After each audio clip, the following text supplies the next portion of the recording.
All right, we are back with another installment of Accepting the Challenges here, where we want to give a spotlight. We want to give some shine to those educators near and far around the world that literally, embody what we talk about here, and that's accepting the challenges. They wake up every single day, go into work, and they could encounter a young person's greatest day of their life, and they could encounter a young person's worst day of their life.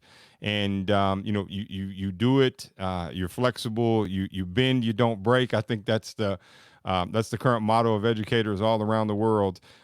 Today, we've got a really, really cool guest, and I just caught up with him a little bit before we went live. So I've got some interesting tidbits that I can kind of dive into, and this is going to be good. Today, we've got Patrick Hinson, and is it Blanco, Texas? That's where you're at. Yeah, it's pronounced Blanco. Blanco.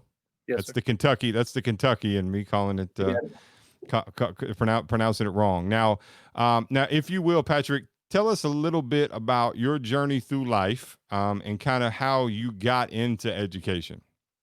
Sure. It started back in Tennessee, just south of where you're at there in Kentucky. A little small town in about 60 miles south of Nashville called Hohenwald, Tennessee. Smaller town, grew up there, graduated from there. Ended up going to a private school out in West Tennessee. And there I met my wife, and I got my biology and chemistry degree, but decided I wanted to coach. And so I ended up down in Houston after we got married. After my graduation, we got married, moved to Houston, worked at a private school down in Houston at Westbury Christian for about 2 years. While I was there, I got alternatively certified so I could teach public school. And then we had our son, moved up to the Austin area at a little town called Pflugerville, outside of Round Rock. Started teaching and coaching there at the middle school for 1 year, and then moved up to the high school. Started coaching basketball there with a pretty good program and teaching biology. Spent about 7 years there, and then got my master's degree from Concordia here in Austin, Yep. Concordia University, where I could be a principal. But before I wanted to do that, I wanted to be a head coach of basketball. So I took a job out at Lake Travis High School out in just north of Austin a little bit. Pretty good place for sports, pretty good place for athletes and academia. And so moved out there and was 4 years as a head girls basketball coach, teaching AP biology. Absolutely loved it. Opportunity came open, though, to be an assistant principal. And so I spent 2 years as an assistant principal, 1 year as an associate principal. And then just this past fall, moved out here to Blanco, Texas to take over the principal job here in Blanco High School. And so went from 3,500 kids at Lake Travis High School to about 350 kids here at Blanco. And I wouldn't trade anything. I miss those guys at Lake Travis, but it sure is a good place to be out here in Blanco. Awesome. Now, what university did you attend in Tennessee? Freed Hardeman University out in West Tennessee, a little NAI In school, Jackson. just outside of Jackson, in Yep. Henderson. Yep. Yep. Yep. Good little place. I ended up coaching basketball there with the Lady Lions for a year. My senior year, I kind of helped with the team, and that's what kind of got me into wanting to be a coach instead of a doctor. And Okay. that forever changed my life, and wouldn't trade it for anything. I'm familiar with them. They actually recruited me out of high school. So I grew up in Bowling Green, Kentucky, which is just up the road on 65 there. So I'm Recruit there. yes, home of the Corvette, home of the Yep. Corvette. So Yep. so you mentioned, did you, so that's where the career path changed for you when you were coaching there at a university. Was it the coaching that got you into education, or was it, hey, I want to get into education and I think I'd also like to do this cool thing, coach? It was a little bit of both. Back in Lewis County, where I was growing up, my fourth grade teacher, Connie Cannon, was a big influence on me. We went to church together, a little small country church. Her and her husband were both educators. So all through high school, she kind of influenced me and said, teach him to be an honorable thing to do and something that I think you'd be good at. And so she kind of planted the seed. I also had some teachers in high school, Troll and Thompson and a few others that were science teachers that really turned me into a love of science. And so that kind of helped. Didn't go straight into college. I went to a little community college for about a year and a half, and then I worked for about a year and a half before eventually making the jump. There was a doctor at Murray Regional that said, "You don't need to be working down here. You need to be back in school." And he kind of influenced me to go back out there. And I'd always wanted to go to Freed-Hardeman. Just growing up, I knew of it from summer camps and youth camps and things like that. And I had some friends from high school that were there. And so a few student loans later, I ended up at Freed-Hardeman and got that degree, and more importantly, met my wife, and some good stuff happened out there. That ends up being the main reason. I like how you threw that in there. That's definitely the right way. So if I remember correctly too, they had a beautiful campus. Now I graduated high school in '98, so that was many moons ago. Yeah, we could have been there together. I graduated in '96, and then I ended up going out there in '99. Like I said, it took me a little bit to get out there, but nice. went in '99, graduated in '03. Beautiful campus, nice baseball field. You know, they've expanded, put a nice softball field. We're pretty good. It's renovated a lot. I mean, it's just a beautiful campus. I try to get back there every summer and spend a little time up there doing camps or whatnot. And so a good friend of mine just took over the girls basketball program there, Josh Epperson. And so I'll probably get back there a little more often and see nice. some of the girls play. Nice. Now, do you ever dive into to any debates locally there in Texas about who has better barbecue, Texas or the Memphis area? Debates all the time. I have to give it to Texas. I mean, I like my Memphis barbecue, but there's just a lot of good stuff here in Texas. I live kind of in the center of a lot of people. I was just eating barbecue this weekend over in Llano and Cooper's and Inman's and some of those places. There's a lot of famous barbecue places within easy driving distance of my place here. And so 17 years, they've kind of swayed me over to this side, at least on the barbecue side of things. I still bleed Tennessee orange, but they haven't quite got me to Texas orange yet. And so, but yeah, the barbecue is pretty good down here in Texas. Yeah, well, if I ever make it down your way, I'll pick up the tab, but you make sure you get us to get us somewhere where there's some good barbecue. Hey, I'll take you to a couple places. We can hit a couple places and do a little sampler plate. I'm in. All right. Count me in. As long as they'll let somebody from Kentucky in, then I'm not a Kentucky fan, so definitely don't hold that against me as well. I'm not a UK fan. I've actually been to Tennessee Stadium and on the field during a game through some different things, but so let's back to your teaching. What I mean, why is it? I mean, because in what we talked about before we went on there, and even hearing you talk about it now, why do you love doing what you do? Making an influence on people. My time spent at Freed-Hardeman, I also preached a little bit and shared the pulpit with some people and worked as a youth minister. And so I've kind of got a love of being a servant. And so teaching, that's what I see teaching as. Anything in education is just serving others. And so being able to just see a kid and be able to take that kid through 3-4 years, depending on when they come in with you, and to kind of see them gain things that they may have not ever been experienced to. And so I've been privileged enough to teach some great kids and that have gone on to do some great things, despite my teaching in some cases, but just being that influence. And that's one of the reasons I got into coaching. I mean, I love sports, but just seeing that bond and seeing them achieve things that they didn't think possible, both on and off the field and in the classroom. That's been the biggest thing. And just sharing that positivity. There's so many kids that just need positive role models in their life. And if I can be one of those, if I can change the trajectory in a positive way of any of those kids, I mean, to me, that's a successful day. I can go home and lay my head down at night and know that it was a job well done today. And not all, they're not always obvious, but I try to keep up with my former kids.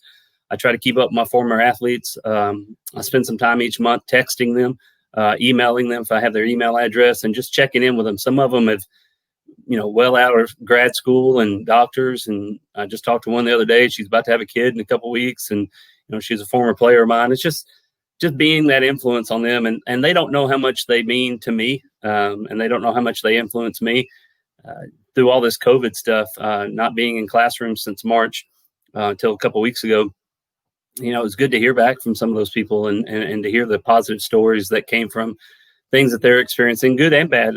Sometimes, sometimes they reach out to me with prayer concerns and things like that. And that's always just to know that you made that kind of a difference, that they're willing to contact you when they need something like that. That's what it's all about. And that's been the same from day one till day 18. I mean, this is year 18, I guess. And so it's been a blessing, and just being that servant for those people. Every time I've taken a step up, I've tried to influence more and more people, from being an assistant coach to head coach, from being a head coach to assistant principal, assistant to associate, and now head principal. And eventually, one day, I'd like to be a superintendent of a district. Nice, nice, nice. So, being a coach, I gotta ask, how is your culture within your school? Are you hyper and you know high energy with your students and you giving high fives and you cheering them on like you would in practice, or are you more of a Um, reserved kind of pick your targets? yeah, every kid's different. I had to learn that coaching. You can't motivate every kid the same way. Sure. I wouldn't necessarily call myself high energy. If I need to be at a sporting event or something, I might get a little bit of high energy going there. But in the hallways and stuff, fist bump, encouragement, just how you doing, where you been, just taking a true, honest, sincere interest in what their lives are like, both here at school and outside of school. The famous saying, they don't care what you know until you know what they know that you care. And that's where I've been with these kids. At Lake Travis, I'd been there 7 years. And so I kind of established myself with the staff and kids and parents that they knew what they were getting with me. And that, so at Blanco out here, I've kind of had to build that foundation again, but that doesn't bother me. It's just a Sure. whole new set of people and kids that get to know me. And so if it needs to be the rah rah guy, I can be the rah rah guy. We had a girl accepted to a college university the other day, and I ran out there with a banner and hooting and hollering and celebrated with her, and it was her dream school, and so that was great. Awesome. Um, or I met with a kid in my office the other day, and they just needed somebody to listen to, because they'd had a pretty rough week or so, and losing some loved ones, and so shut the door and have a conversation with them. And so that's I think as a leader, you got to be able to span that, the range there of emotions, and be able to read people and understand what they need and when they need it. Is that one of the first lessons you learned kind of getting into administration, how emotionally taxing what you were going to be doing? Because obviously it's different. As a teacher, you've got your set of kids that you interact with, or you're a coach and you've got your team of 15 or 20 here. But as the principal, you not only are dealing with the emotional toll, not just on your students, but also on your staff. And was that something you had to learn early? Yeah, you have to put on a lot of different hats. Obviously, as a coach and a teacher, you're putting on a few different hats there too. But if a kid needs a counselor that day, then you're going to be a counselor that day. If a kid needs a pep talk, you're going to give them a pep talk. If the floor needs swept, you're going to sweep the floor. If there's a teacher that's dealing with somebody close to them that's sick, I'm going to tell them that they're going to go be with that person. I'll cover their class if I need to. And so just just learning how to read situations and react in the right way in situations. I know there were some people for me at different times in my life that was there for me, both professionally and personally, that really impacted me on some of those things. And being able to work at Pflugerville High School and work with a guy named Kirk Wrinkle. I mean, he was Hmm. our principal at the time. Just watching him and how he did things, former coach, former science teacher, and just being able to watch him and see how he works. And then going over to Lake Travis and working under Kim Brentz and Gordon Butler, two principals there, and completely different styles. But I learned something from both of those, and just knowing that you just do what needs to be done at that moment in time, and you put whatever you need to in prioritizing those things. I guess kind of like a triage sometimes, because sometimes you'll get multiple things happening at the same time. Especially at a small school, I wear a lot of hats here, and so everything from printing the season football tickets to, like I said, cleaning the cafeteria when it's done. To I don't have to do that. We've got people that Sure. do that, but that's just part of it, and so I enjoy that Absolutely. part. Absolutely. And it's funny you mentioned the triage part of it. One of the interviews that we'll have coming out here soon was from a colonel in the Army. He retired 30 years and now is in his second year of teaching. And he brings it up and says, look, physically being in the military, being overseas, being in war zone physically, obviously it's harder, than teaching. He said, but mentally, he's like, not even close. He's like, this is on a whole nother level. And he said, he had a moment where he had to close the door when the class was done and have a little man cry and say, man, this is because he had heard all the things that everybody hears that aren't, directly connected with education, that teachers are lazy, teachers, they work and they get all summer off, and all these different things that that you hear, and it's really interesting to hear people like that, talk with a different perspective. And I think that's the cool part, about education, is you have people like that. And that's kind of why I'm doing this, because I want to be able to give those voices, and it's interesting to hear about the people who've influenced you, and I speak a lot about that. So I've given talks to teams or corporate places, or groups of leaders, and I believe in the leadership style of, I actually work for my team. I hate the word boss. I hate the word employees. I hate it. Yep. And if I'm not willing to do, I can give you a really good example. So as we were kind of coming through the ranks and growing a business from nothing to, this big international business, there were days where we were in an office and it wasn't the greatest, right? And we worked at night, sometime, most of the time, because you're working with people all around the world. So you're, different hours. And, if the plumbing messes up or the toilet messes up at 11 o'clock at night, you're not going to spend $600 to have a plumber come out, and maybe a couple hours. So my team, there were many times they saw me standing in nice clothes, or whatever, covered in water, in the trying to figure it out with the few tools that we had in the office, and and getting it worked. And I didn't do those things because I wanted to throw it in anybody's face.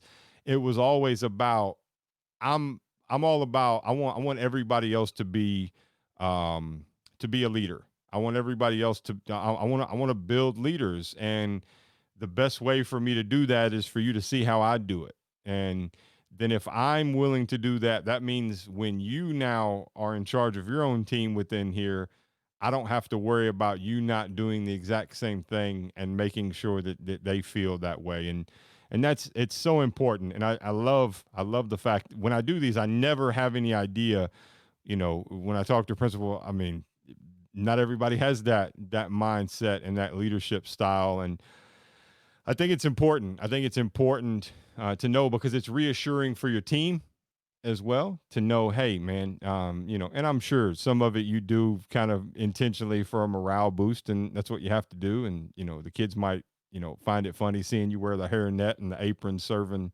you know Best serving day of the lunch. year. Yeah, Best day of the year absolutely. is Thanksgiving, when I can sit behind the cafeteria line and serve them Thanksgiving lunch. I mean, that's just, seeing their eyes and being able to connect with them on a different level that way. Same thing. The best part of my day is pushing the trash can around at lunch, and the custodians, they came to me early in the year because we're in a little different situation. We're having to social distance, and we're having to spread things out, and we're having to seat some people in places in the cafeteria, like up on the stage and different places, just so we can spread everybody out. They were a little concerned that they were to get it all done. I said, well, why would it take so long to get it done? Well, they leave a lot of trash. I said, well, they're not going to leave a lot of trash because I'm going to go around and pick it all up. I said, that's just part of what I do. Yeah. I did it at the last place, and as much as I could, and I'll do it here. And sure enough, day one, and since then, some of our lunch monitors, other people in our office, I had to sell tickets last week for football, and I look up and there's a couple of those people pushing those trash cans around, picking up trash. And, Absolutely. and so a lunch would leave, and I look around the custodians and day one, I said, I told you it wouldn't be that hard. And so now they can just disinfect and clean and do their thing. And, it's just, that's part of it. Just doing whatever needs to be done and connecting with kids. I'm a big relationship guy. And so like you're talking I can about, tell. those, I can tell. those people seeing you work and do things that the CEO or the principal or whoever, that's just a title. I mean, I'm Sure. like you. I hate the word boss. I hate the Oh, word supervisor. I mean, yeah, there's times I got to come in and watch your class and it evaluates you. But by that time, I've already been in your class, 20, 30 times. It should be comfortable. It shouldn't be Yeah, anything that you're not expecting, or I haven't already told you that might need to be a little bit better, or something that you're doing that's really good. I mean, it's not a that's not the only time you're going to see me in the classroom. And that's one of the things about being in a small school is I'm able to get into those classrooms a whole lot more. It's a whole lot easier to get into 24, 25 teachers classrooms than it is 200 where I was. And granted, there were more of us at the other place, but it's just I just love it. And just standing in the hallway, I can stand in one spot in my hallway. There's only two hallways, but and see every kid come by one way or the other. And granted, I got a face mask on, so I'm really only seeing this part of them, and that's a little different. But I've preached from day one that it's all about relationships. And we spent the first 3 days doing nothing but building relationships with our kids and checking in on them and seeing where they were and seeing what needs they had. And I told them, I said, the education will come. Don't worry about that. We got 184 other days to educate them. Let's spend some time really getting to know our kids. And the beauty of a small school like this is most of our teachers already know our kids and probably knew their brothers and maybe even knew their parents. But I had some new teachers that didn't, and you may have some new kids that moved in, and those relationships, they're ever changing. We haven't seen them since March, and so sure. that was one of the beauty things that we did at the beginning of the year. And so I'm like you. It doesn't matter what we do as long as we're connecting and as long as we're growing leaders. Nancy Walling, the head coach that I worked for there at Pflugerville, she's a Hall of Fame coach now, retired now, but she wanted a staff, her team and her program would be better because we're always striving to be better. And at one point, we had 4 or 5 coaches on our staff that all ended up being head coaches and successful head coaches. And that was at a high school. I mean, and so I felt like we had one of the best staffs in the state, and it showed in our girls and it showed in our program. And I kind of carried that with me. I want principals and I want counselors and I want teachers that want to be principals, and I want aides that want to be teachers, and so on, because you just want to grow yourself. And so that's the whole part about being a leader. If you don't have anybody following you, are you really a leader? And so I get that part of it, but I don't necessarily like following. I like walking with them.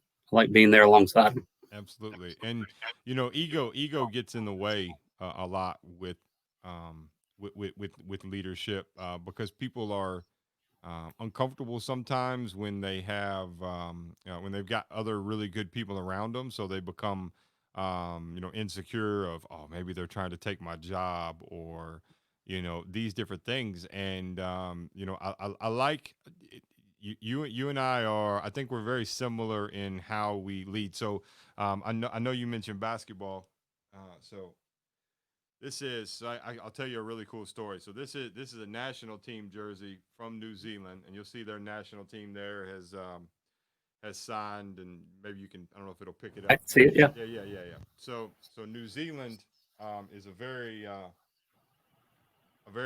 special place. So actually that sign right there, it says Kia Kaha. So Kia Kaha is in their native language.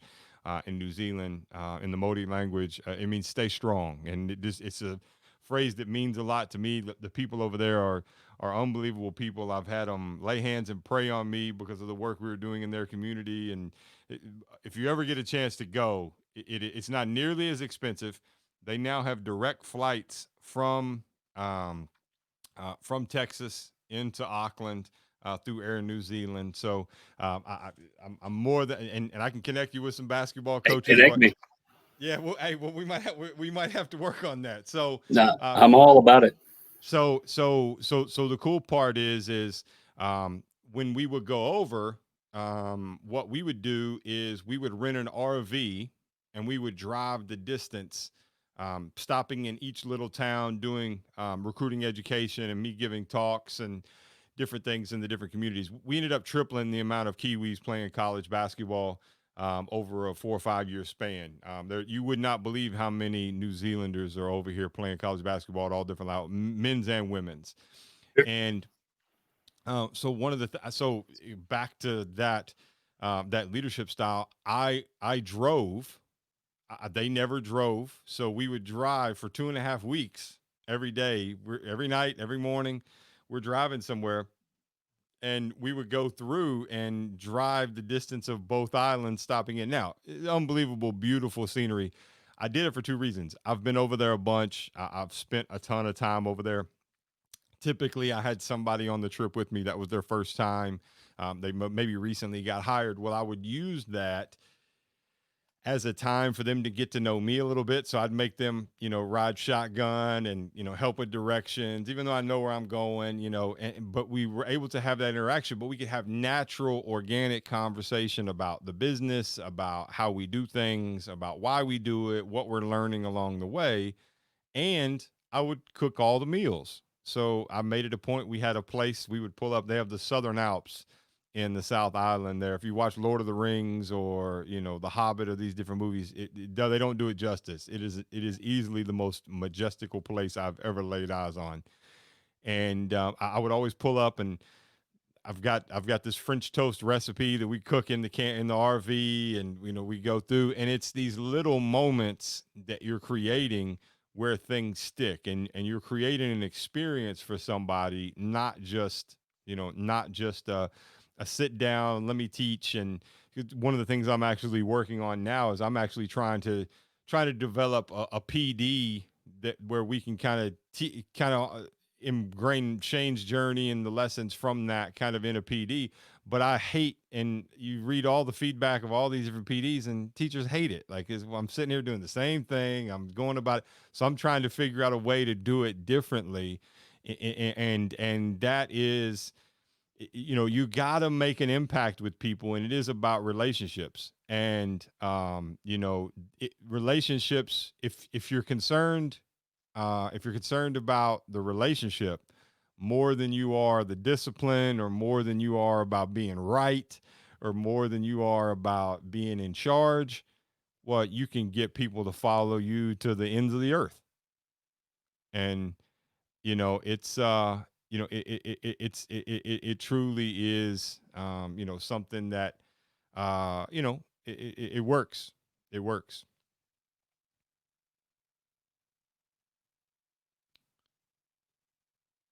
Might have froze up on us. Patrick, are you still there?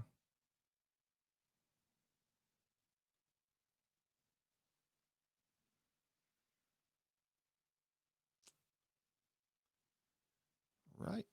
Little technical difficulties, but that's okay.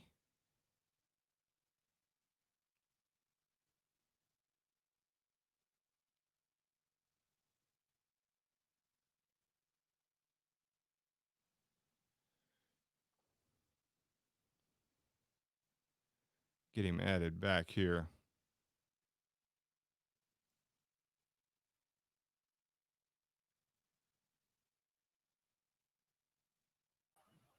There we are. We got you back.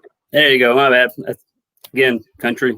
Look, the Small country, and country school. it's 2020, so we chalk it up to we chalk it up to 2020. But what I was saying is, doing that experience, and doing it that way, when you care more about building a genuine relationship with people, than you do being in charge or being right, or all these different things, people will follow you to the ends of the earth.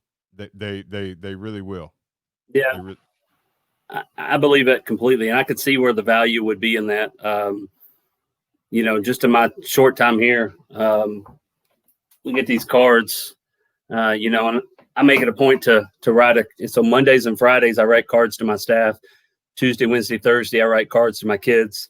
I ask my teachers, hey, if you see a kid doing something that's above and beyond the call, or really helping somebody who's an online learner, or maybe helping a new kid, sitting with them at lunch, all sorts of different things, just give them ideas, send me their name. I like to write them a card, tell them thanks, because that's kind of what we want to build. And one of the things that we did during PD, you mentioned PD, was we worked on things, and then we went out and did those things. So one of the things I always did in my classroom is I took a day a week, and we wrote cards to parents, or we wrote emails to former teachers, or we went and put nice notes on cards, or just some way to give back, and just teach the non-curricular stuff. And because I'm going to guess, Shane, you're a lot like me. If I think back to teachers that made an impact on me, it wasn't necessarily the ones that taught me the most. It was the ones that had that connection with me, and had that relationship. And And they some were of it, I grew up in a, authentic and genuine, right? yeah, and I grew up in a small town, and so I saw my teachers in churches or at Walmart or at baseball games and things like that. But those are the ones that went above and beyond and really made a connection with me and really influenced me. And so that's why I try to push along to our teachers and just at what things that make happen to me. I had a girl reach out to me this weekend, and she had found on her computer the 25 list of 25 things they're thankful for. It's one of the things I did in my AP biology class 5 or 6 years ago. And she reached out to me and said, I still have this list. And I said, I'd like to see your list now. Like, that was your list as a senior in high school. And now you're about to graduate from college. I like to see what is the 25 things you're thankful for. Because obviously with the COVID and all that stuff, it's going to be a lot different. I probably wouldn't make that list. I made that list then. But she probably has other professors that have made that list now, which is completely fine. That's what not you want. Not, you want that, yeah, right? You for want sure. that. Yeah, for sure. And experiences and stuff like that. And anytime you can provide those experiences to our kids, our teachers, and those things, just a chance for them to be grateful, chance for them to give back.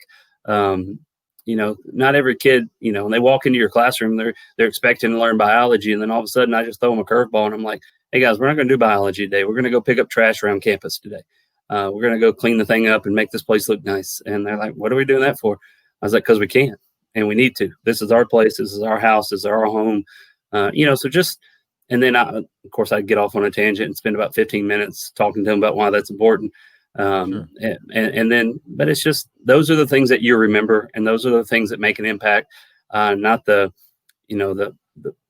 positive and negative feedback loops of a cell. I mean, those are interesting to me, but, unless you're going to be a doctor or something, which some of those kids did become doctors, but a lot of them were business majors or different things that were just taking my class. yeah, and I can totally relate, and the listeners here might get tired of this story, but I can tell you really quickly. In elementary school, I did not have a great home life, so I was always looking. Back in those days, you could act like you were sick and go to the nurse's station and lay down, take a nap, and these different things. That hasn't changed. Yeah, well, our janitor would come around at the end of the day and collect. And the kids, these days they don't know what chalk erasers are, but he would collect the chalk erasers and the trash, right? And then a lot of people don't know this. There's actually a way to clean those, and you think that you beat them. That's not how you clean them. So there's this big vacuum that was in the janitor's room, and you run it over. Well, it would suck the chalk out of them and to go. So he would come get me. And I never really had any teachers that in elementary school that really pulled me aside and said, hey, I can tell something's going on. Like you've been literally, for the last, 60 days, you've spent 20 days in the nurse's station. Like what's going on? So nobody that didn't happen. And it got to the point where I'd know the time of the day. I'm that kid who didn't really want to be at school. My mind was a million other places, and I would look at the same time. I know he comes through. I know he's here today because I saw him in the hall earlier, and he would come through. And eventually, I figured out a way to get in and kind of be the one. Well, we were walking one day, doing it, and just I mean, amazing guy, black guy funny enough, I actually ended up playing high school basketball with his son. And we're walking through, and he reached down one day and put his arm on my shoulder, and he said, you know what, old buddy? He said, me and you, we ain't that much different. And for some reason, that has always stuck out to me. And he probably didn't think anything of it. He probably thought I was just some kid trying to get out of class, and he could tell I had something going on. But kids are, they can pick up when you're BSing them, and being genuine and authentic, it matters. And that's a great example, though, that, and I'll probably steal that and obviously give you credit for it. But I try to tell our people all the time that, a bus driver, a custodian, a lunch lady, when I was in middle school, the lunch lady that would slide me a free meal every now and then just because I didn't have the money for it. Absolutely. Yeah, made a huge impact on me. And so that's why. So I had all these people come and talk to our teachers at the beginning of the year this year, because I wanted everybody who had an impact on our kids to have a say in front of everybody and to kind of just share their story and to share honestly, what we did is what COVID would be. And I don't like talking about COVID because we talk about it so much, but share with them how this is going to change their job and how much work they're going to do. And so, our teachers and our kids are cleaning our rooms before the end of every period, partly because of hygiene and safety and that stuff, but also to make our job on our custodians a little bit easier because they're having to clean the bathroom. I only have 3 for my entire campus. And so they're cleaning the bathrooms, they're doing lunches, they're That's cleaning literally what they're doing all day now. Yeah. all day. And some people don't even see that. And some people don't even know their names. And so I want them to know their names. I want them to know their history. I want them to know I need to know that stuff. And so being brand new here, it was a great chance for me to get to meet them too. Although I don't know that they knew that that's what I was doing, but just things like that. And I include them in all of our emails because, uh, you know, that kid is it could be you. It could be the impact that kid made. That whole year could be somebody that we might not ever think about. And so that's where we're all one big team here. From the time that bus picks that kid up to the time that bus picks them up, drops them off. Anybody who they come in contact with on a daily basis, from an adult standpoint, ought to have the mindset of I can make a difference in this child's life. Because I'm not going to be able to be there every day. Our counselor's not going to be able to be there every day. I got teachers that are not here tomorrow for different reasons. And so it could be a sub, it could be a front office lady. And so it's just developing that mentality and empowering those people. I think, that's one of the things I've heard from some of those people that don't have jobs that necessarily would be seen as most prestigious jobs on campus. They're like, you really have made us feel empowered. From the 12 pack of Coke that I left them the other day, or Dr. Pepper, or whatever their favorite one was, to, a note card or a chance to talk to our staff, or me cleaning at lunch. I mean, it's just, it goes on and on. And so we all want to be appreciated, and we want to know what we're doing matters to somebody, right? And you matter. That's what I do every Monday. Every Monday I send out a positive email. I've spoken at a few things, nothing like what you've spoken at, but a few organizations that brought me in. And so one of the things I always ask them to do is, if they want to be a part of my Monday motivation, they sign up, and I send a little email that just shares something that I need, honestly, and maybe they need it also. And at the end, I always put, you matter, because you matter to somebody. And that's important for us to know. It's important for kids to know, because you never know what they're going through. More often than not, a kid's going to say, hey, I'm good. And so are we as adults. Hey, I'm great. Well, you might not be great. And you need to know, you need to have somebody that you can come to that knows that they really care about you. And that's kind of what I'm building here, or hope I'm building here, is a group of 350 plus kids and a group of 25 plus staff, and some front office staff and custodians that know that when they're having a bad day, or they need something, or they need a little help making ends meet, whatever the case may be, I mean, come see me. I may not have it, but I'll find it. And that's just, that's why I'm in education. That's I get a chance to do that on a day. I couldn't do that behind a desk. I could find a way to do that behind a desk, or I could find a way to do that in a business or doing something like that. But every single day I walk into this school building, there's going to be kids and adults that are looking to me, and I wouldn't have it any other way. I want to be Brad Montague, a guy I went to college with, who did the kid president stuff. He said one time, be the teacher you wanted to have when you were a kid. And I think about that. And I want to be the principal that I wanted to have, even though Bill Lynch was a great high school principal. Kirk Wrinkle was a great high school principal. Kim Brentz and Gordon Butler, those people I've learned from, were great high school principals. I want to be the one that I wanted to have when I was growing up in Lewis County High School, Lewis County Middle School. And so that's what I do every day. It matters. I was fortunate. I went to Bowling Green High School, and we're a city school in Bowling Green. It's the only city school, and there's 4 county schools that surround it.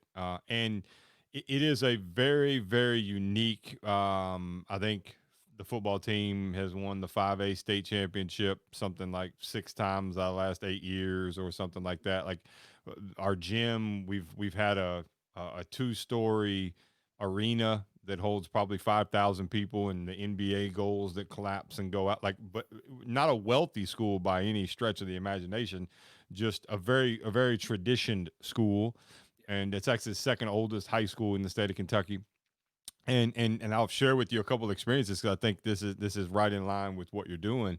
But they did. There's two things that stood out. One, as a senior, you get to work in the front office, attendance, or in the guidance department, as if you've got enough credit as an elective to kind of do that.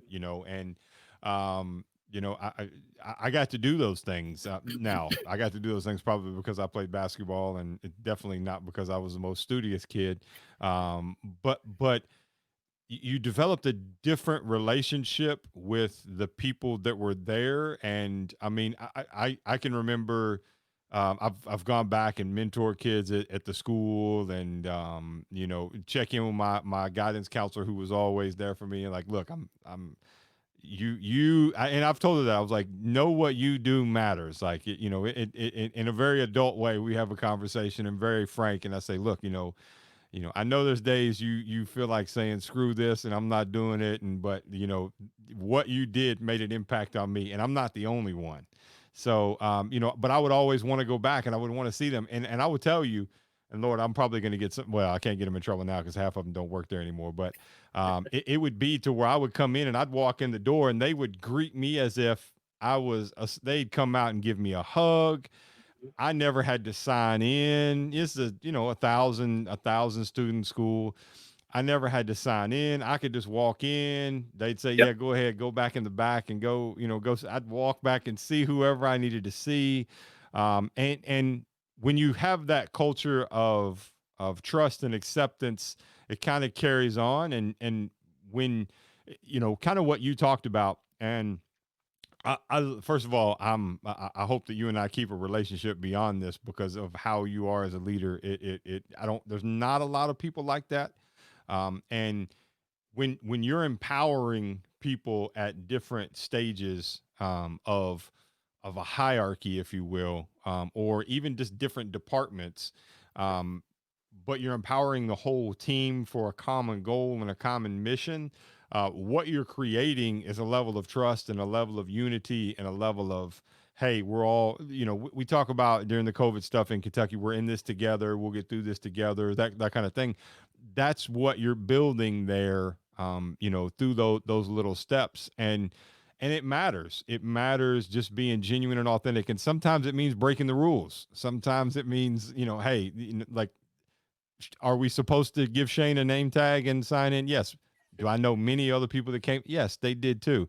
So I can give you another scenario that leads to this. So I had left my high school, and a backstory kind of to both of them. I was working in my senior year. I left that high school my junior year after spring break, and went and was going to live with my father. And then that summer decided, nope, I want to go back. Um, and they had already been in school for about 2 weeks, and I was going to school where my dad went. Their first day of school, I decided I'm out. Got in the car, didn't even tell anybody. I'm 17 years old. Legally, I don't have any say so to what I can do, but it's kind of how I've kind of went. I kind of did my own thing from the time I was 15, and I drove up, and I walked in. They're like, "What are you doing here?" And the principal was there. I said, "Was Dr. Carter here?" Dr. Fred Carter. And I said, "Is he here?" And he's like, "Yeah, yeah, yeah." So they messaged him like, "Hey, Shane Howard's out." He's like, "Yeah, send him on in." So I go in and I sit down, and I said, I'm gonna come back to go to school here." And he's like, "Okay." He's like, "You wanting to play ball?"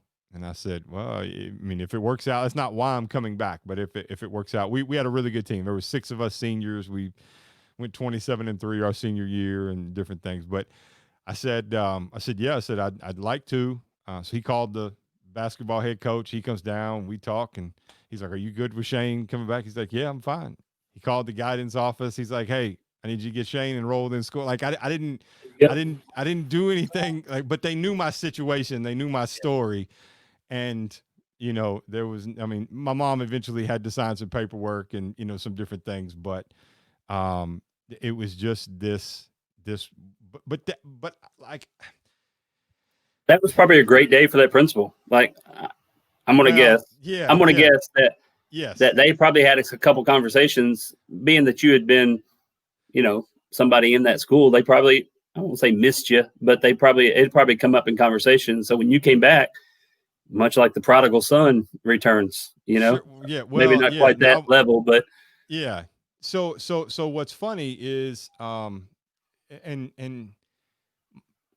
I can say that especially in high school, even in middle school. So, this is supposed to be about you, but I'm sharing stories. So, um, it, it, the people who made an impact on me are the ones who treated me how I needed to be treated. Now, that doesn't mean that they were nice. That doesn't mean that they spoke the most kind words. I was never in trouble. I never got detention. I never got AOC. I just knew that, like, I keep my transcript on the wall, right? I knew that if I could get an 80 here in the first half of the school year, then the least I can get is a 40 in the second half, and I can still pass, and I'm okay, right? And my teachers knew I knew that, so there was like, why am I sitting here? So so that day, like, it wasn't a typical conversation of between he treated me as a young man, and there was some language used, and, hey, why'd you do this? What's going on? Is there anything I need? Like, do we need to call anybody? These conversations. And even with my basketball coach, because when I left, I didn't leave on good terms. We actually butted heads during the summer at a local, like, I had to be removed from the gym, and it was a kind of a scene. So he was like, no, he's like, I love Shane. I've known him since he was 5 years old. If he wants to be here, then I want him here, and that's what we do. So it's these people that would they would be real with me. So going back to eighth grade, and back to the story of me working in the office, again, this is the type of environment you created, but this is the type of environment it had. Well, eighth grade, I quit playing basketball because my coach told I scored 2 points my seventh grade year, 2 points my eighth grade year. In the middle of the season, my coach wouldn't play me, and I went to him. I said, "Hey, why can't I play?" And he said, "Well, I don't want you to embarrass yourself." And it shattered me, but that winter and that spring I went and played. I ended up starting varsity 9 months later, the very first game of the season, 8 points, 8 rebounds, and it was a motivator for me. And I realized that won't necessarily work for every kid, and maybe he knew that, maybe he didn't, and maybe he was just a jerk, and that's how he was going about it. But my senior year, so in the state of Kentucky, we have 16 regions in basketball. So we have the last Sweet 16 true one state title. We'll claim, we're still gotta do it that. right. Yes. So the first round of the regional tournament we played, and I ended up having a great second half. We were getting beat. I scored something like 12 straight points, and article in the newspaper. Well, I'm working in the office. I love telling the story. Now, bless his heart, Mr. Holt's not with us anymore.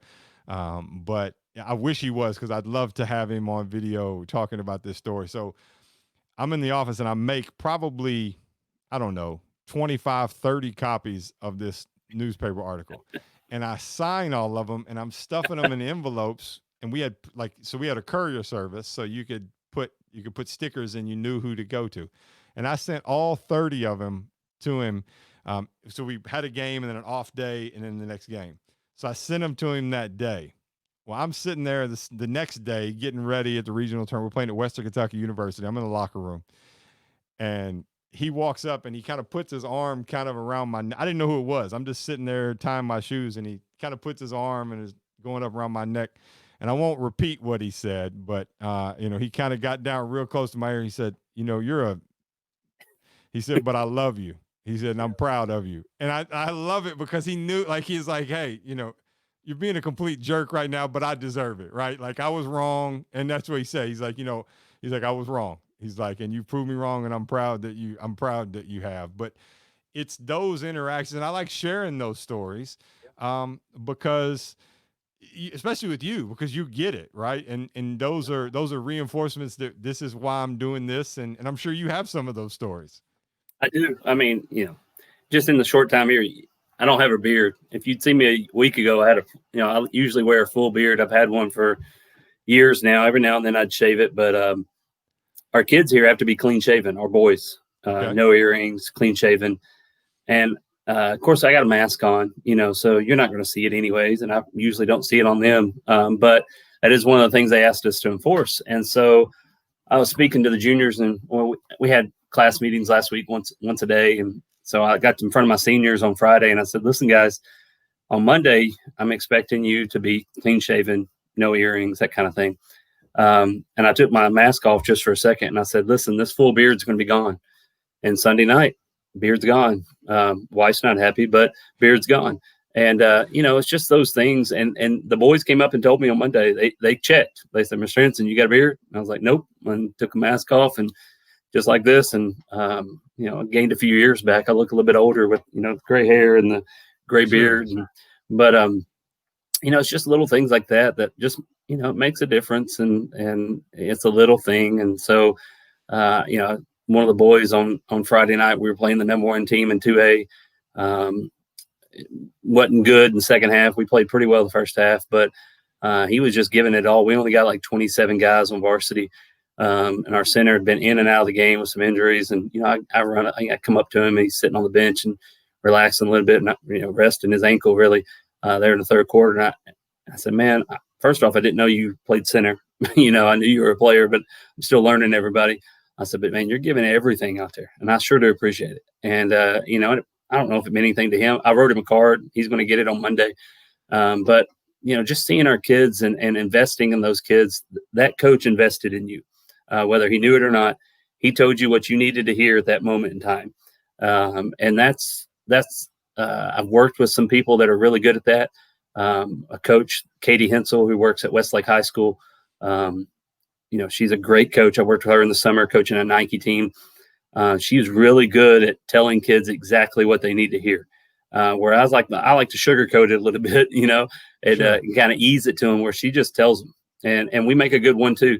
I learned that from her, that sometimes you just got, you just got to tell them how it is, and just my brother is really good at that. He's a first year principal in Tennessee there in a little small school. And that's how he handles things. And he just tells it how it is. And whereas, I kind of try to keep the good favor going. But I've learned a little bit over the years that sometimes you just got to have that conversation with people. And if they know that you love them, and they know it's coming from a spot of love, and that you want what's best for them, then it really doesn't matter what the message is sometimes, because they just know you care. And so it sounds like that coach knew you cared. You knew he cared, and you were able to get it back a little bit when you were able to play a little bit.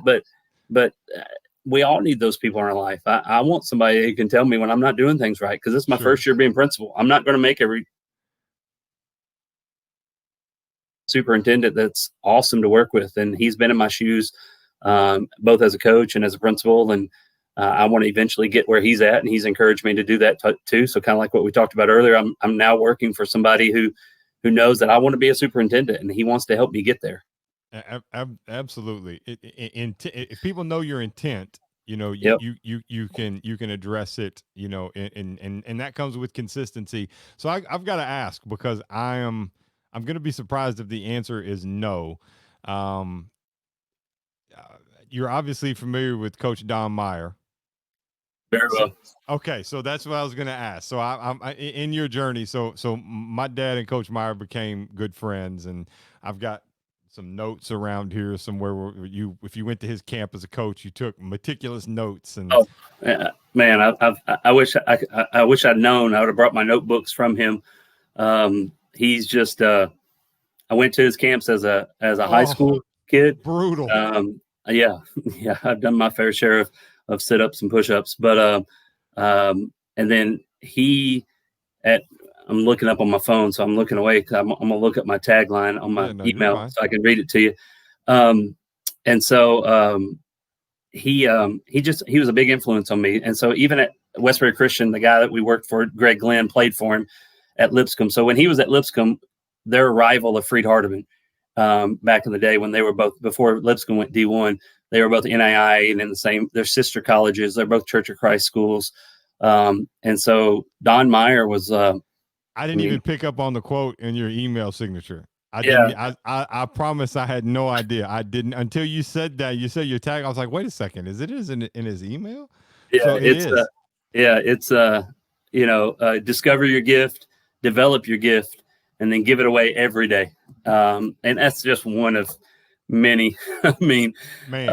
Yeah. he would come down and talk and at Westbury Christian, and it was the same notes I've taken year after year, but I wrote it just like I wrote it the very first time I ever heard it. And I mean, that dude, oh man, I mean, I just get chill bumps thinking about it. Oh man, his SB speech Yeah, when he goes through even if you're a teacher and you're listening to this and you're not a coach and you're not a sports person, I still highly recommend you going to YouTube and just typing in Don Meyer motivation, and you will see some really cool videos. He actually ended up passing away to something that they found after he had an accident where he was actually doing like he went first. He went ahead of his players, and if his players had been in front of him leading the way in that, on that way to that retreat, some of them would have passed away, or some different things.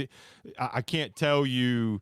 I went to I went to his camp a couple years, and the things and the discipline and very different than how, and we would go there and you would have your big name coaches from around the round Division 1 coaches.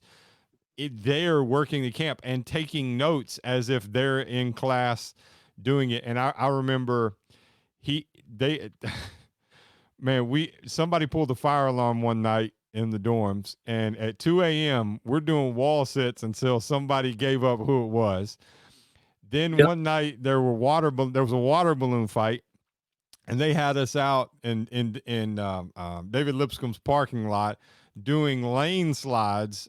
Probably 200 of us just doing lane slides in this parking lot. Some of the things, and you're like, and I mean, you're around all these different types of players, and you're like, You're at camp. You paid to be there. yeah, Like, yes, yeah. and This isn't like I'm an AAU top 100. I got invited. No. Those type of players were there, and yes, they were. you're paying money to go through this and deal with this. And it was the most. And you didn't talk. Like if you walked into a room and he was talking, he would kick you out. It wouldn't matter if you were Tubby Smith. It wouldn't matter who you were. I told you not to talk. I'm talking. You respect that. You can go leave and go do whatever you need to do somewhere else. He's And up it, there. I mean, Pat Summit, I learned a lot from her through camps. I learned a lot, obviously, from Meyer. Um, the inspirational stuff from Jim Valvano. I mean, he's right up there to me with all those guys and gals, and absolutely. just an inspiration to a lot of different people, and was continued coaching all the way until he just couldn't coach anymore, Sure. and In a wheelchair from the sidelines. Yeah. exactly, and was It was still as fiercely competitive as any person at all, but would love you until the day that you died, and knew everybody. Like he yes. knew your name after a couple visits, and it was amazing. And Absolutely. we lost a good one when we lost Coach Meyer, Oh, but his stuff still lives on through Bob Starkey and Greg Glenn, and you just name a coach, and it's that legacy, right? I guarantee they've been influenced by something from Don Meyer. There's no doubt in my mind.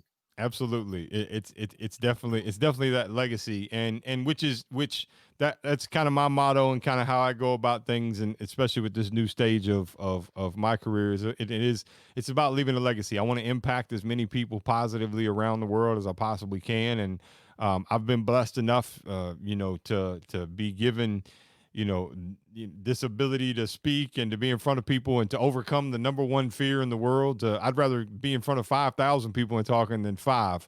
Any day. And for me, it's I used to go through it. Um, and this is what I share with a lot of young people. You're going to go through these tough times in your life, and it's like, hey, why am I going through this? Woe is me.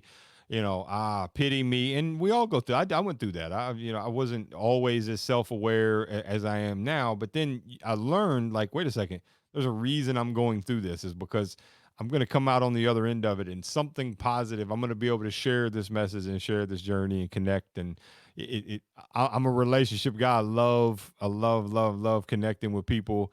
Even if it weren't for me going through those things, I wouldn't have met you, and we wouldn't be in the beginning stages of building a relationship and those things. So And that's what it's all about. I mean, that 6, 7 degrees of separation. I mean, here you are in Kentucky, here I am in Texas, and I think I happened to see something on LinkedIn for you, and chimed in and made a comment, and it's turned into this, and then we've got how many different similarities. sure, I've been in that Bowling Green gymnasium. You knew Freed Hardeman, which nobody knows Freed Hardeman. We both have Don Meyer. I mean, it's just one day you're going to take me to New Zealand. I mean, yeah. that's One day you'll have me down to come talk. I'll come down and barbecue. I'll, Yeah, I'll you. I'll come down and speak. Barbecue. We'll have I think that's a I got a kid right now in my mind, right here at Walks Our Hallways, that you need to talk to tomorrow, like well because his let's story is like your story. He's about to turn 20. In and out of schools, been homeless a little while. Loves the game of basketball. Like I think I could get him a college scholarship. He's just talented, but he's too old to play. sure.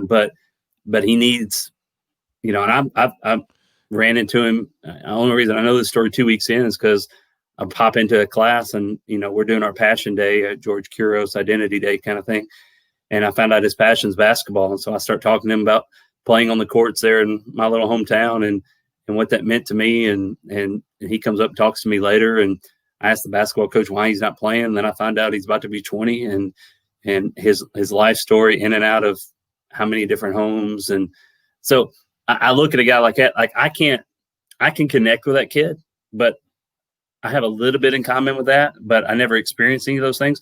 But a Sure. guy like you could make all the difference in the world Sure. Well, because y'all let's share basketball and y'all yeah. share a similar story, and you could connect on that. And When we talk after this, I'll send you a couple open time frames that I've got over the next couple of days. And I'll leave it up to you if you want to maybe have him come in the office. I'm more than happy to hop on a video call and chat with you'll him. love him. Just like, I mean, all of our kids here are amazing.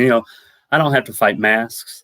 I don't have to fight behavior issues. I got the normal stuff that, high schools have to deal with in terms of vaping and, just your normal stuff. But I tell you what, we sat at a football game the other night, and our student crowd, every single one of them had a mask on That's all awesome. night long.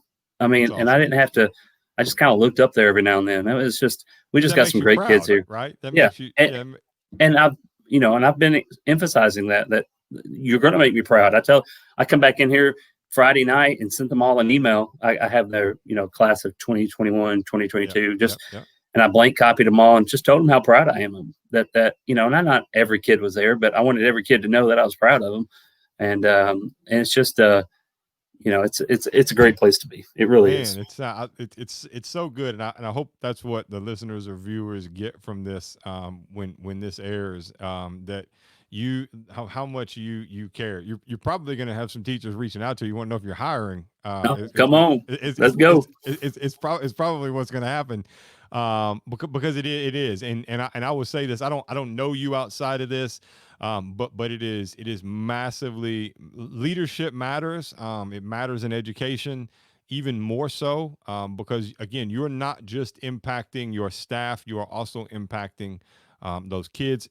You're impacting their staff, and you're also impacting their home life because if you're a crappy leader, they're going to go home and then they're griping and complaining to their husband or their wife, and then that causes a rift in their family. Like there's we can be way. It's like for me, right? Like I've got a lot going on, right? But the ROI for me to take some time out to talk to this young man doesn't make sense financially. It does not make sense for my time, but I don't care about the ROI. For me, there's a longer term play and a longer term impact that comes out of that. And that's what we should do. That's my version of pushing the trash can around at the lunch table. That if you can chisel out 20, 30 minutes and talk to a young man or a young lady, do it. And who we talk to matters, and how we talk to people matters, and coming off authentic. You're right. I can speak to people. Look, I've had a gun pulled on me 3 times in my life. You can go and put me in a prison, and I can talk to guys in prison about certain things, and I can go talk to people at the nice uppity country club that you've got nearby, and we can sit and have I'm a chameleon in some ways, and those are things that came out of having to move so many times and change schools. And there's a lot of positives, and we don't see that. And that's what I try to share with these kids. You don't see these things. I'm working on my first book, and some of it is your trauma is your superpower.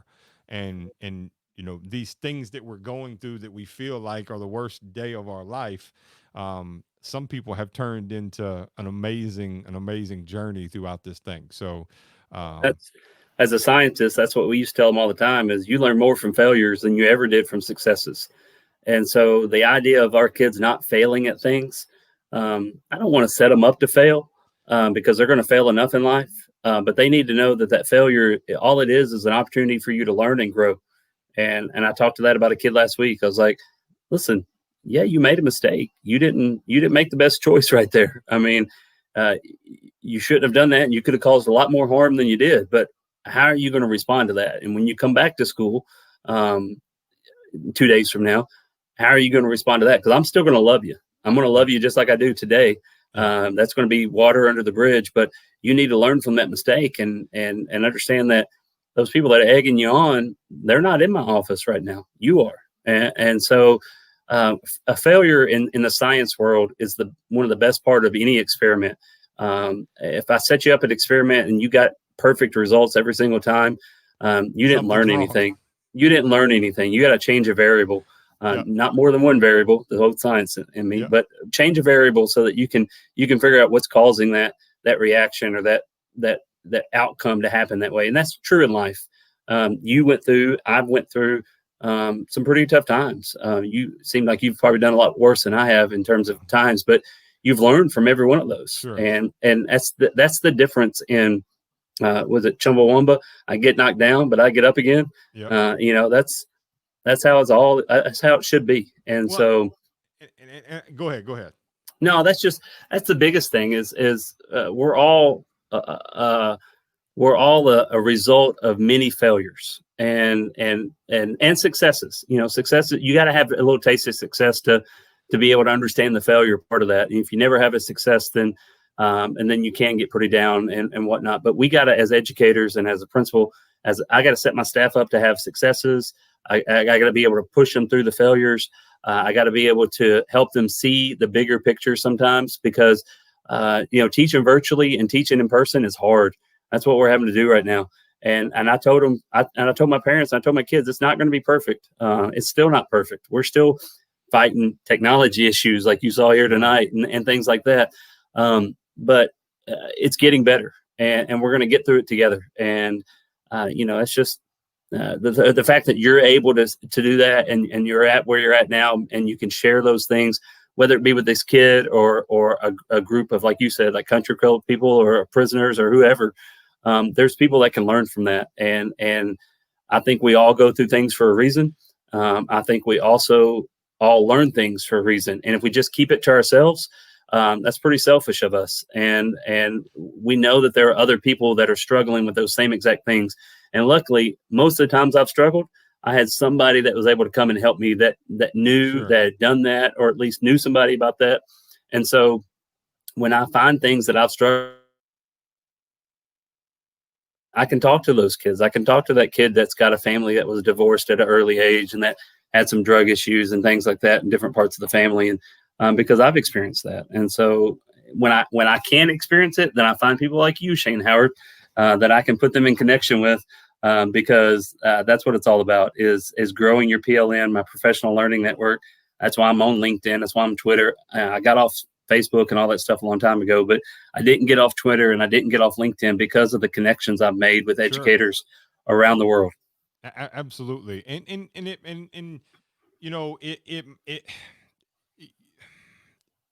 we have to, and it's funny you worded it that way. What I always share, and I share this, with leaders or teachers when I talk to them is, what is the point of me going through this horrible time in life and this sacrifice and this pain and all this to come out of it and to learn from it? What good is it if I don't share with other people so they don't have to go through that? And it's a give and take. We even talk about it as parents. Like, I don't ever want my kids to ever go through anything like that I went through, right? But now how do I get them to learn the lessons that I learned so that so it's Sure. it's that double-edged sword. Um but yeah, I mean, life is it's an amazing journey, and it really really is. And it sounds like you're one of those people who are you're in it for the right reasons. You're doing it for the right reasons, and you're trying to make that um uh make that positive impact. I want to ask you one question before we wrap it up, and I typically end it with two questions. So this one isn't one of those questions. This is Okay. about you and your role, because I know, well, I know you've had a long weekend, and I'm sure you had no honeydew list, and you didn't have anything to do around the house, so you've just been relaxing, and it's late. It's almost 10 o'clock at night your time, and you're in the office. But what is one piece of advice that you could give that first year teacher that's walking into a building? If you could talk to every first year teacher out there and you could just give them one piece of advice or one tip or one tactic or whatever, what would that be? You could never spend enough time getting to know your kids, making that relationship. It took me a while to figure out that farther than I would have if I didn't have that relationship. And so trust that the work that they've put in and their expertise, whether it be an elementary school teacher, middle school teacher, high school teacher. High schools were specialists, was elementary schools they're generalists, and it takes a lot. There's a special place in heaven for elementary school Oh, teachers, but um, you can never get that time back with those relationships. And I know it feels like wasted time. It feels like you ought to be covering the material. It feels like you're getting behind. And I'm not saying take every day, but dedicate, if not every day, a little bit of time, every week, a little bit of time, and let them know a little bit about you, and get to know a little bit about them. Because when they see you, when those students see you from a personal standpoint and see you as a human rather than an authority figure in the classroom, then you're going to get a little bit more. And I know that's not possible everywhere. I know that's a utopian kind of look at things, but uh, and know that it's going to be hard. And there should be people around you that are supporting you. There should be people around you that are lifting you up. I know my teachers are going to hit a wall around, usually it's October. It might be earlier this year because of all the yep, COVID stuff, yep. but especially my new teachers. And so I gotta prop them up a little bit during that time, and know that my three new to campus teachers I kind of reach out to a little bit more often right now, and then I've got one who's brand new to teaching. I reach out to her pretty often just to kind of check in and make sure everything's all right, and to make sure she knows I'm here for her. There's no stupid question.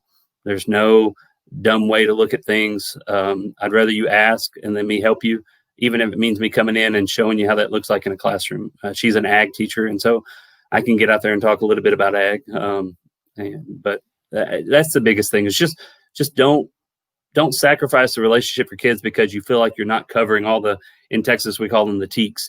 Um, they'll learn that, and if you make a relationship with them, then they'll learn that much quicker, and they'll want to impress you, they'll want to please you, they want to make you proud, because you've made that connection with them.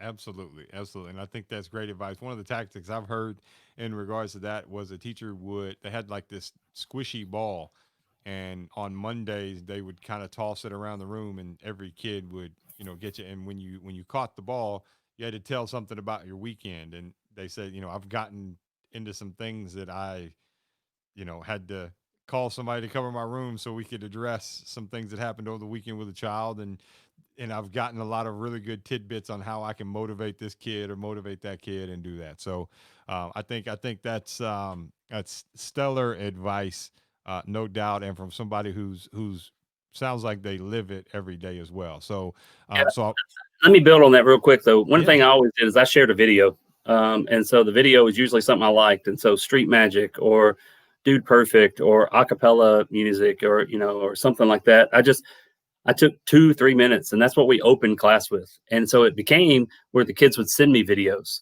And then some of my kids, I found out, were YouTube people, and they made their own videos. And so then I showed those videos, and yeah, now two of them have millions of followers. And yeah.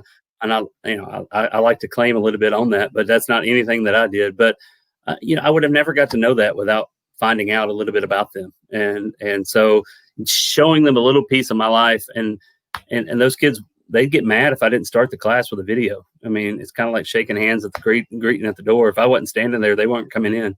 And but it was just a fun way to kind of start the class, and it kind of set the tone for the whole class, and it was fun. And that was an easy way for them to kind of share a little bit about me without me going into where I live, who my wife is, who my son is, all that kind of stuff that my wife never doesn't like me always to share. Yeah, absolutely. I'm going to talk to you off air because it just dawned on me in my first business. We actually helped a young man back in 2010 from Westbury Christian. So Again, another degree of separation yeah, there. I'll have to I, we'll hang tight. So two questions here to wrap up. I'm actually going to ask you three. You mentioned Street Magic. Did you watch David Blaine's Ascension? I've not all of it. It's kind of long, but Yes. I've picked up. I watched the first 20 minutes the other day from him talking to his daughter and some of the other Yeah, things. yeah. He's one of the guys that's just. Oh, I mean, I don't have words. I mean, I could watch his stuff all day long. yeah. Well, there's a lot of guys that way, but man, I shared a lot of his videos. Yeah, I'll never forget the very first video that came out of him back in the early YouTube was him levitating and doing Oh, the whole levitation thing, and yeah, just it's wild. it is wild. He's definitely the top of his craft right now. So who's your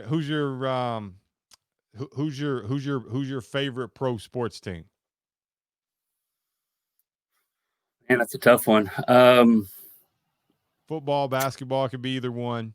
Yeah, Whichever one won't get you in hot water.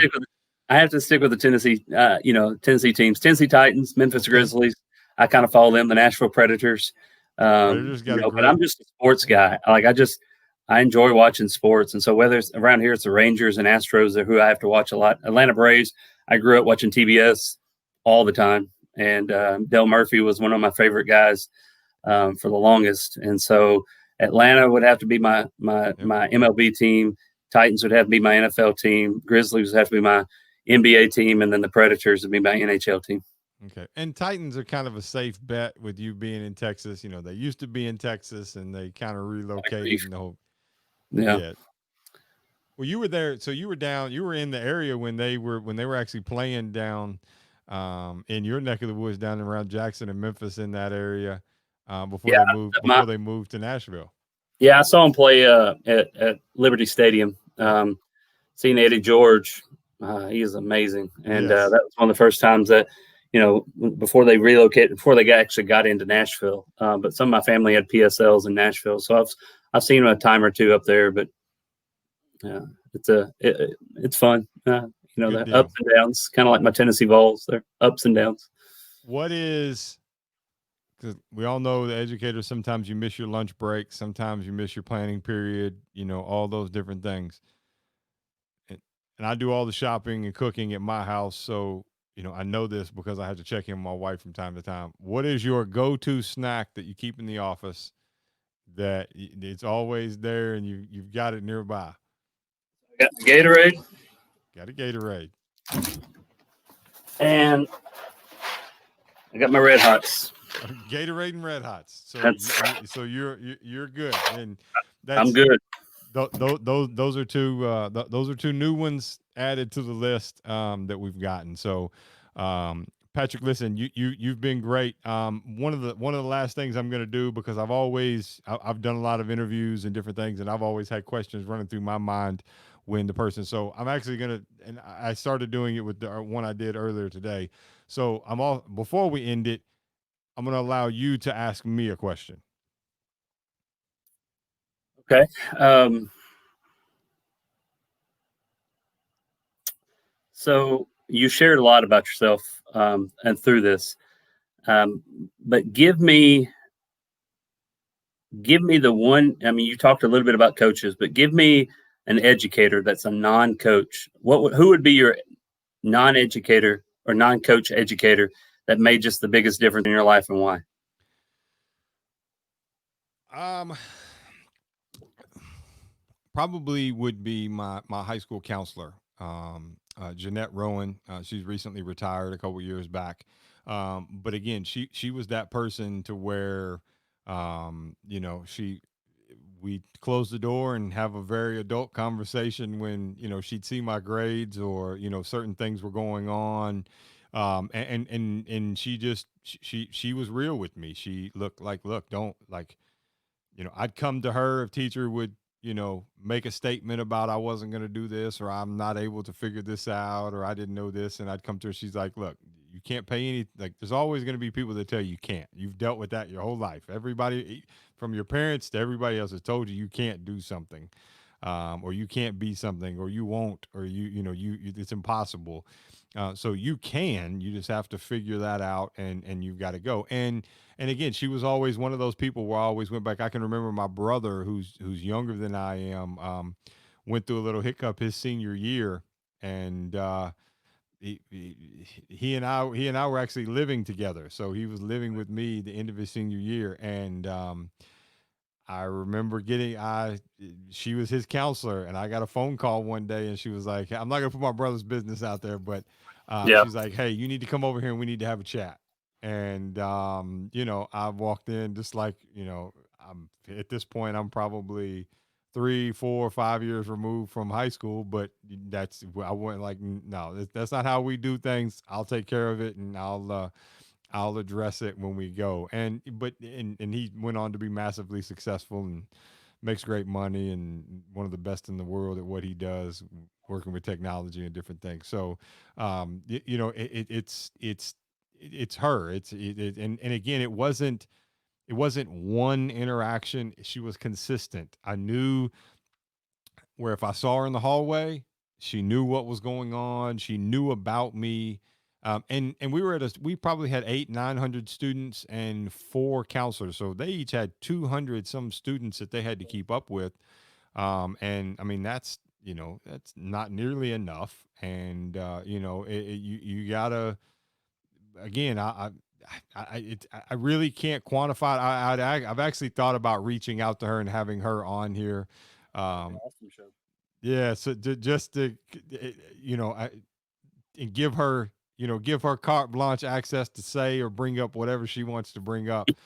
Um, but I would always go, and she allowed me to do that, to where I would then come back and like, hey, like, is there any kids here that you need? I'm in town for a little bit. I live about an hour away now, up in Elizabethtown, Kentucky, and I said, I said, I'm in town. Can I talk to a kid? I know I'm just popping in, but I would always make it a point to stop in and say hi. And because I want to, and I've sat down and had some conversation. I'd say, look, I'm a rough around the edges guy. I probably use some different language that I probably shouldn't use. And but I'd sit down and I'd say, hey, can I talk freely with them? And yeah, absolutely. And like, look, dude, I know what you're doing. I know who you're growing up around. I know their parents. This is what they did. I know these things. And not in a bragging way, but I'm one of those guys where I'm respected where I go. I was known growing up. Um, if I said I was going to do something, good or bad, you could know that it was Yeah, going to when it happen, get right? done. Like you Yep. you knew it was going to happen, right? So that's just how. And she's always allowed. Even so, her impact wasn't just in school. her impact was beyond school too. Amazing lady.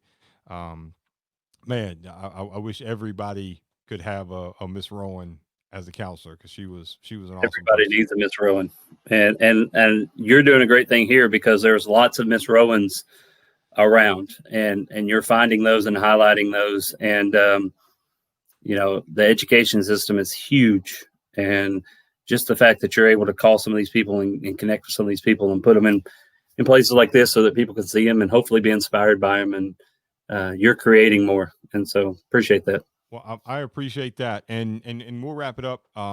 Patrick, obviously, again, I said it in the beginning. You truly embody. It's been a true joy to get to know you here while it be on a public forum. I'm getting to know you in front of. It's kind of like dating somebody in public in front of everybody else. But getting to know you, I have a feeling that there's probably going to be a friendship come out of this, and it's man, I can't tell you how exciting it is to hear that there's administrators out there like you that do it for the right reasons, that are doing the little things. It's not, look, we all can make sure everybody does good on you show up on testing day, and we all like make sure everybody's in the right parking spots, and we everybody anybody can do those things. It's making those little impacts that add to that culture. And I would, again, based off of just one conversation, if there's an educator that is new into